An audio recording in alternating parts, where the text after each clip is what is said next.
Hello and welcome back. In this tutorial, we will show you how you can use the software to design stable feedback control loops. This is a multiple output power supply using a top switch JX device.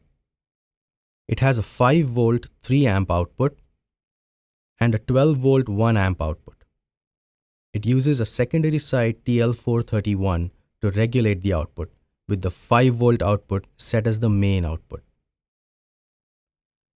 PI Expert offers several feedback options, but the two most important options are the secondary side feedback using a simple Zener reference and the secondary side feedback with an error amplifier like the TL431 shunt regulator IC. Right-click on a feedback component and then click on the functional dialog. This opens the feedback dialog. This particular design uses the TL431 feedback option. Just a quick mention that you can also change the feedback type to say a secondary Zener feedback through the Design Options dialog.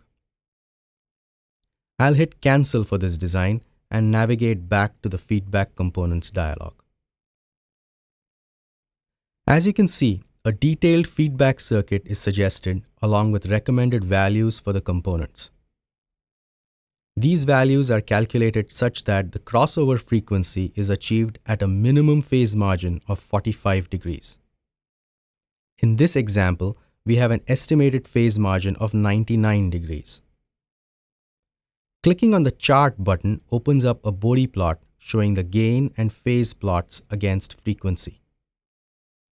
This chart gives a better feel for the overall performance rather than going on the values of crossover frequency and phase margin alone. After all, loop stability is all about the shapes of Bode plots. I'll close this chart and then go back to the Feedback Components dialog. Let's review some of the feedback elements and what role they play in the stability of the closed loop. The main compensation elements are RF2 and CF1, which form a zero at low frequency, typically around 100 Hz. Additionally, another compensation pole is derived inside the top switch and is located at around 7 kHz.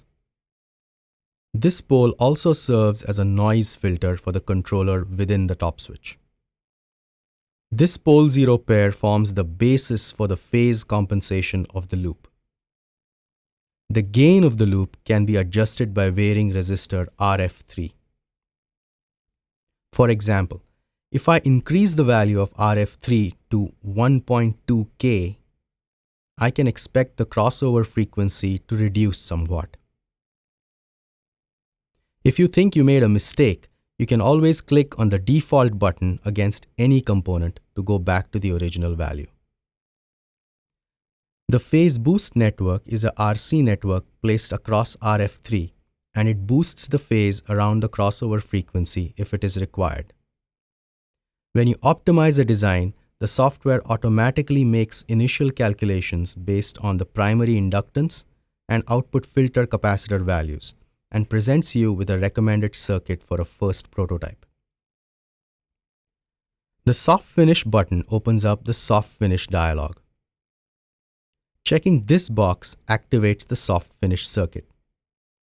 A Soft Finish capacitor can help reduce overshoot during startup.